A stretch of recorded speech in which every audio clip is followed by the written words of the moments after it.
Can you eat at restaurants on a keto diet?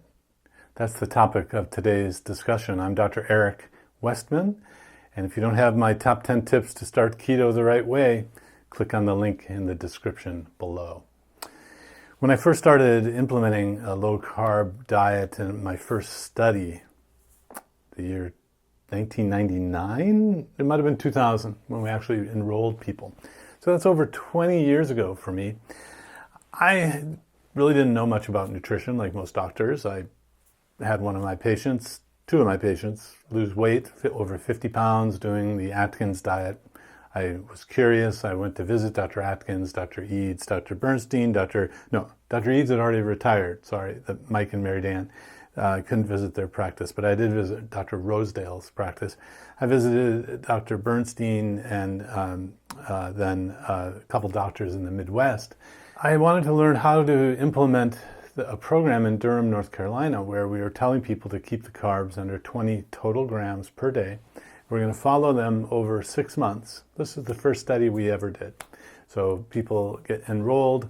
It was one arm, meaning everyone got the low-carb diet like Dr. Atkins taught it in New York City. That's the list of foods that I got with permission after I visited there.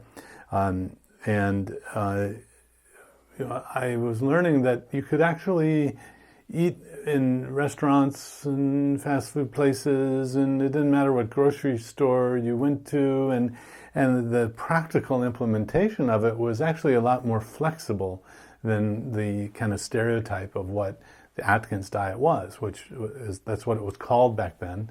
Now the strictest version of Atkins, called Atkins induction, is really the similar type of diet to a keto diet today. But there are lots of ways to do it. You could do a very fancy Atkins style, and the books were all very fancy with beautiful meals, and yet that wasn't the patient population I was trying to teach here in Durham, North Carolina.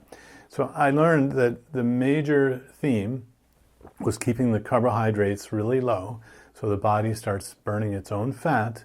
So basically you're getting all the nutrition you need, but you're not blocking the fat burning by eating carbohydrates. Every body will go into ketosis if you don't eat for 2 days. That's our stored fuel. So, it's almost like the safe mode on a computer. There's nothing wrong with it. In fact, if I was building a computer, I'd make it even a little more efficient if I was in a safe mode. I've never built a computer nor a body, but this idea that ketosis is harmful or bad or to be afraid of it or it's dangerous just really hasn't rung true through the years of the clinical use and the studies about this kind of approach. So in North Carolina, I learned pretty quickly that you had to address a couple things. Getting the availability of eating at fast food places, at restaurants, especially Mexican, very popular, Mexican and Chinese, and very popular in our area. And then the idea that you had to get chocolate. Now that's probably true on any approach, but this is the first type of dietary program that I'd ever studied.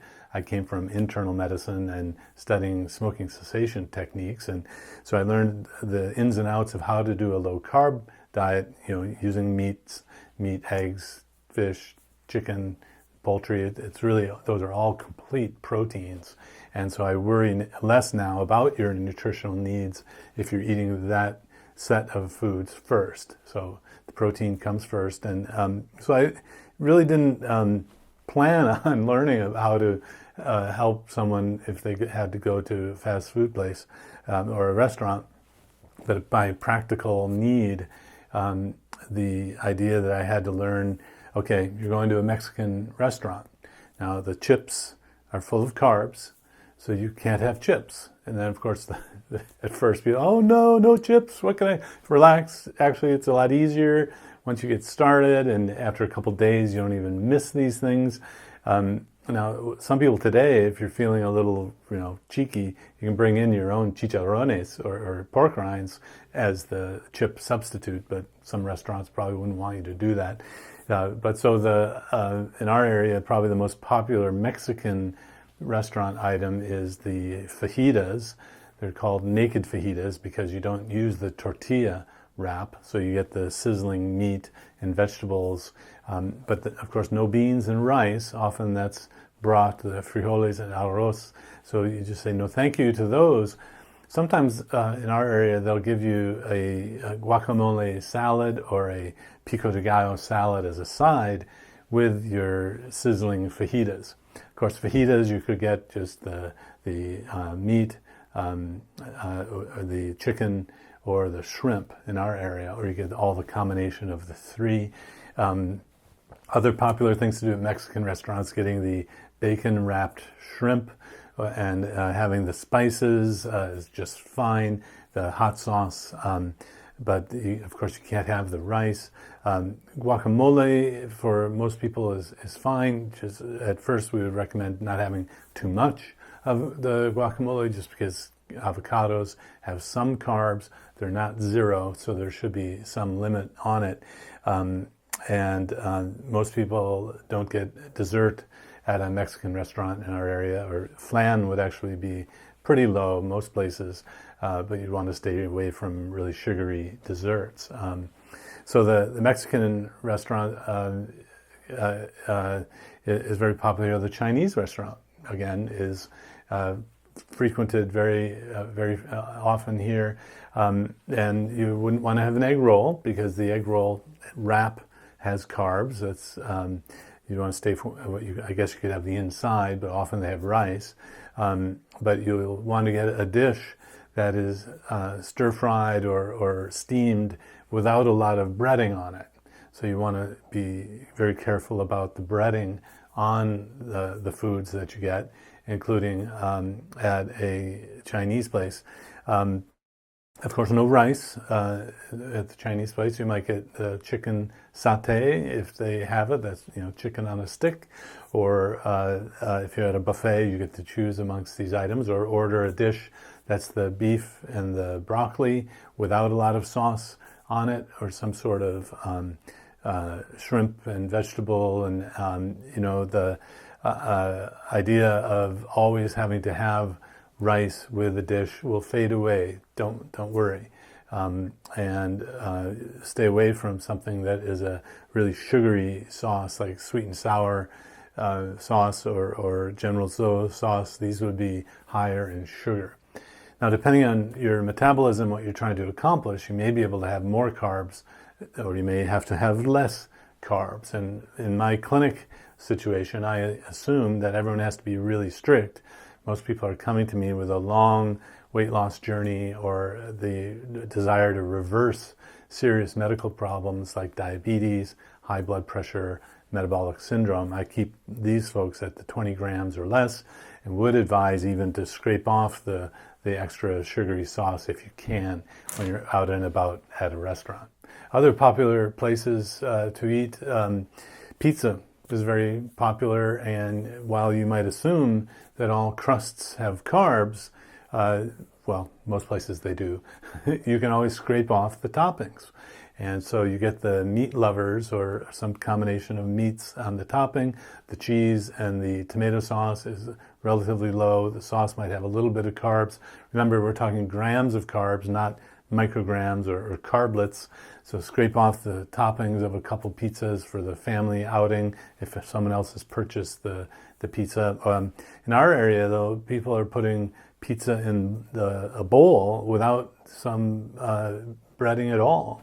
So there are these crustless pizzas that are now available, and there's one company that has a keto crust that, as I calculated the whole thing, it turned out to be about 25 total carbs. So if you were splitting one of those pizza crusts with a keto crust with someone else, that would be down to about 12 and a half carbs. So even pizza is not out of bounds now. You can find some crusts and pizzas at the store, but be careful. Always look at the total carbs, not net. Net carbs just means more carbs, and it's less certain, and I want it to be certain. So it's more accurate if you use the total carb method, and in fact, it's a little stronger. So I call that the prescription strength method of keto, where you're looking at the total carbs, not the net carbs. Now, it might work for some people, the net carbs, but I want it to work for everyone. Don't you? So other places, the sub sandwich places seem to have it down. They just put the meat on the lettuce. A lot of places even just, it's called a sub in a tub or a salad, with the meat on the top. Remember, you get to really enjoy the full fat dressings like blue cheese, ranch, Caesar, and putting a ranch dressing on a sub sandwich on some lettuce. That's not bad. And remember, no suffering allowed on a program like this. If it's going to be sustainable, I've got to help you figure out how to not only eat at home and shop at the places you want to shop, but also help you navigate when you're traveling, going to fast food or ethnic restaurants. You really can eat anywhere, and but why not make it simple sometime and go to the steak place? If I could, I would live on steak, and that's just fine. Remember, but don't allow them to even put the bread on the table at first. After a while, you won't even be tempted by the bread. Give it just a few days. It's remarkably fast. But steak and a veggie. You don't need to have desserts, although down the road, after someone's been on this a while or they're trying to reincorporate carbs, they're at their goal, you might have something like half a slice of cheesecake. You just don't eat the crust, or you have some berries with some cream or whipped cream on it. You have the underside of the creme brulee without the top, which is the sugary part, so it's really more like a flan. There are ways to have these reincorporated. The other ethnic or other really popular restaurants in our area are the barbecue places, and I have to say I could live on brisket. I had no idea. I grew up in Wisconsin. We had bratwurst and kraut, and here there's one particular store, and you'll have to find the one that you like best. But whenever I'm in that part of town, I'll go in for the brisket, and I like the sausages there, or you might have the pulled pork, but of course no bun, no bread. Often you'll go to a chicken place, and remember, don't get the chicken with the breading on it. Get chicken that's grilled chicken or rotisserie chicken. You might get the chicken sandwich, just don't eat the bun.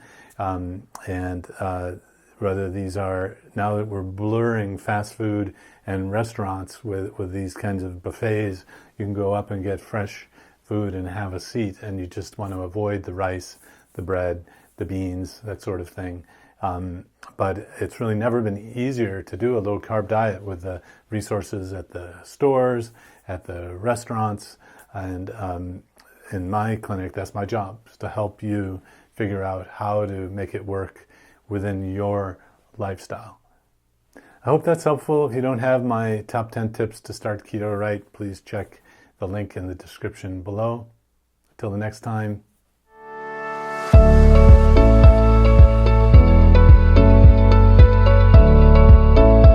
If you enjoyed this video, be sure to like, subscribe, and hit the notification bell, and check out adaptyourlifeacademy.com.